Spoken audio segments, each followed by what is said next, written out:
How do I keep my employees around? The good ones always seem to leave for more money or they're going to start their own business. So I'm going to be talking about how you can retain your construction employees longer. 4 key points to making sure that you have long-lasting and efficient employees.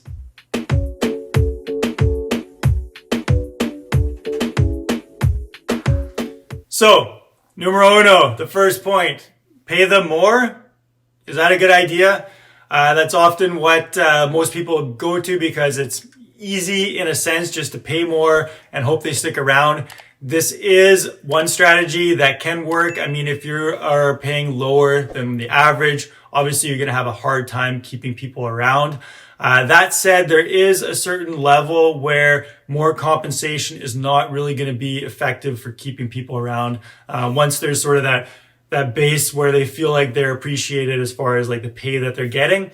If you increase it more, it's not really going to help retain them any longer. There's a lot of other things that go into keeping employees around, as well as when you pay them more, you want to make sure that you're incentivizing their progress and incentivizing their length of employment. So you can let them know, like, pay them well, but let them know that, you know what, if you're willing to take on more responsibility, I see that you're learning. I see that you're progressing after you've been here, and there's some, some trust built, as well as like a track record of your employment. Then I'm much, willing to give you a raise, give you higher wages.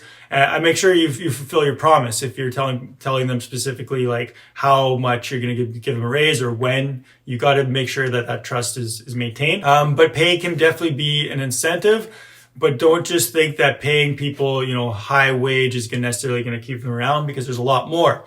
That brings us to our second point, culture, right? Culture is super important nowadays, especially with an employment, lack of employees, lack of a workforce available, especially good people out there. So culture is big. Employees are demanding more. They want more out of work than just showing up 9 to 5 and checking out and getting a paycheck. Obviously they are there to pay their bills, but they also want a lot more from jobs these days.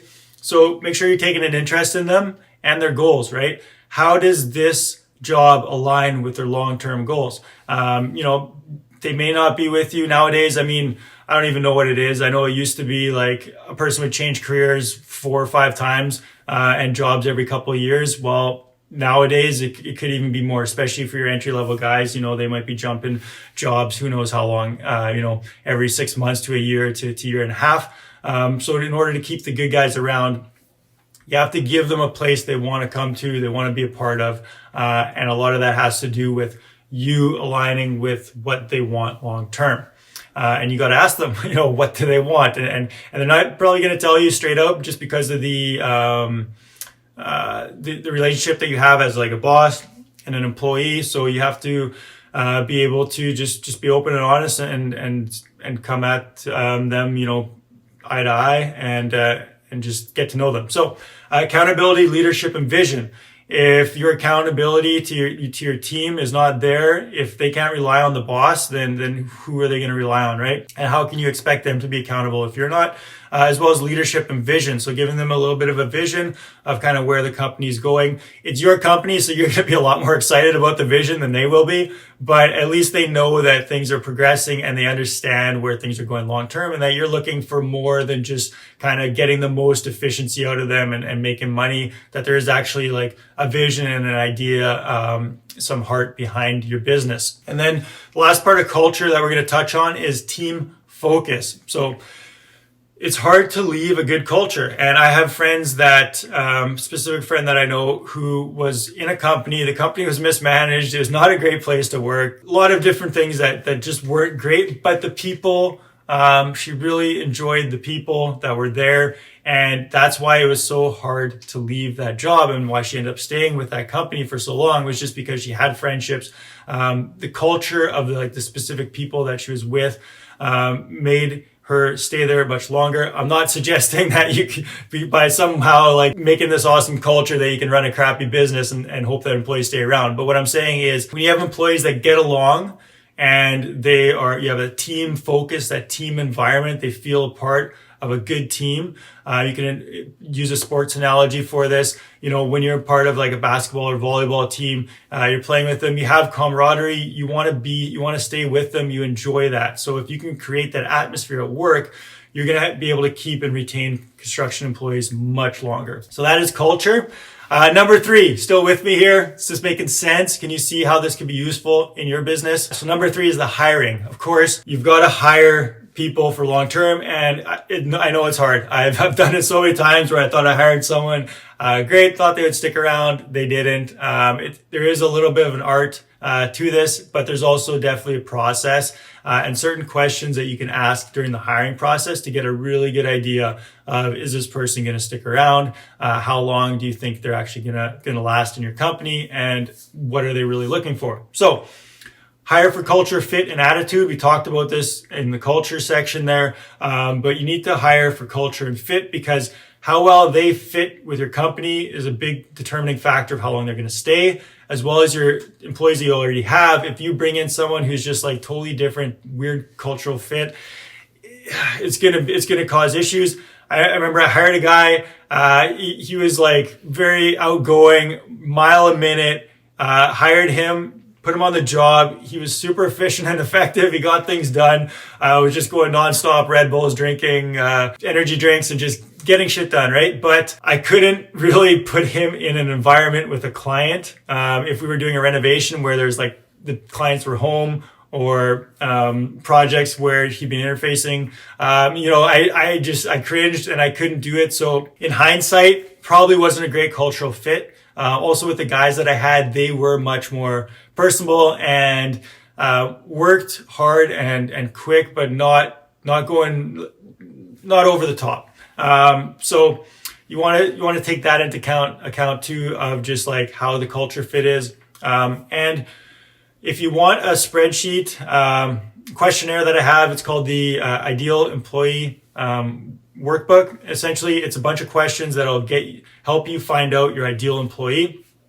Not going to get into that too much, but you should have a clear understanding in your head of like, who is the ideal employee? And if you don't have a picture, think of a past employee that worked out really good for the role that you're hiring and model that person. And then when you're hiring, ask yourself, does this person seem to have those same characteristics, those same traits, that same level of experience of my ideal employee that I've hired before?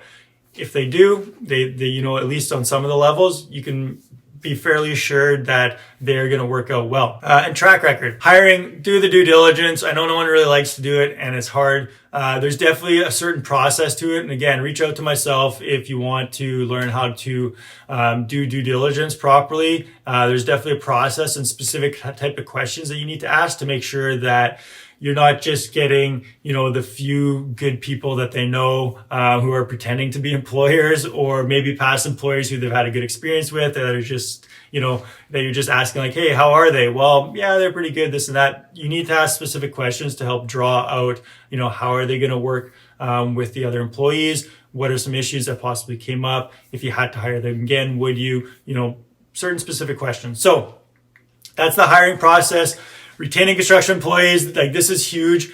In a business, the strength of a business can often be attributed to how long your employees have been in your business. So if you see a business, no matter what it is, and you've noticed that there's like an employee that's been there, or like most of the employees are there for, years on end, you know that that's a very healthy work environment, very healthy business, because those employees are a good fit with the company and the company is treating them properly and in the way that they want to be. So if you have a lot of turnover in your business, that probably means that there are some issues in your business, in your leadership, some of the things that we mentioned here that you need to figure out and take care of in order to retain employees long term.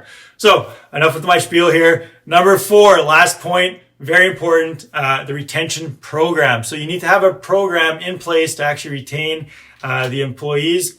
And the first thing on the retention program is going out for lunch or for coffee with your employees, one-on-one, get to know them, outside work. Obviously, you're going to pay them for their time, but it shouldn't be just like a chance to give them feedback specifically on their productivity or anything work related. Like obviously work will come up, but this should be more like getting to know them personally, getting to understand them, just enjoying being with them and getting to like really understand who they are and what they want and what's important to them. So do that regularly with your employees. And if you have a really large business and there's just like, you can't do 40 coffee breaks or 40 lunches with every employee, maybe you can, but, have your senior management or your managers go out, have them go out for lunch one-on-one with the employees so that they can, get that feedback and then just kind of let them fill you in on sort of the pulse of your business. Benefits. So benefits of a retention program, make sure that like the benefits offering, ask them, what do you want and what's important, as well as having just a benefits program, your standard like doctors, dentist, massage, chiropractor, whatever, all that stuff. That's also something that's almost just expected nowadays, but not common in the construction industry, especially for smaller businesses. So ask them if they want that. If, often they'll pay for it with their paycheck, or you pay half, they pay half. So, that's always a good one. Training and opportunity. This is huge. Make sure you pay attention, especially with the younger generations coming out now. They are much more attuned to being trained, and the type of people that you want in your business are ones that want to learn. They want to train. They want to do a good job. They want to show you that they can be successful. And if you give them a clear path with your training of like, this is where you're going to start. We're going to train you in this way. We've got a training program in place. You've now raised the level, and they are invested and you are invested with them to see them through the years of getting them trained up. If they want, to be a level, whatever, carpenter, electrician, plumber, like obviously there is programs for that, but anyways, like making sure that that's clear to them that they have a future and that you can help them in their journey to becoming like a professional, and really leveling up through your business. So the last one on retention, creating a retention program, is just having a top-notch organization, communication, and management, right? Last thing an employee wants is nobody's listening to me. There's no communication. The schedule's all over the place. I never know where I'm going to be the next day. I don't know who's responsible for what. Like, having a disorganized and non-communicating business is just going to kill employees, and they're going to want to jump ship because they're going to be tired of not knowing what's going on every day, inefficiencies, laziness by management, whatever it is, right? So make sure your management, your communication, organization is in place, that you are not just taking care of your clients, but you're taking care of your employees with keeping them informed and making sure that everything's running properly. So a lot goes into retaining construction employees. This will be a monumental chunk of like running an efficient business. If you want help with this, more details, you want specific processes, templates, questionnaire that I mentioned earlier, reach out to myself. There's links in the description. Make sure you check out the description. Tons of good stuff there. There's also a free course called Build a Business That Works Without You. So this is how to start systematizing your business so that you can get more free time. You can put more money in the bank. You can start to scale and grow if that's what you want to do with your business. So make sure you check that out. Wealth of information. Here's to the best. I hope your employees stay with you for the long haul and for many years to come.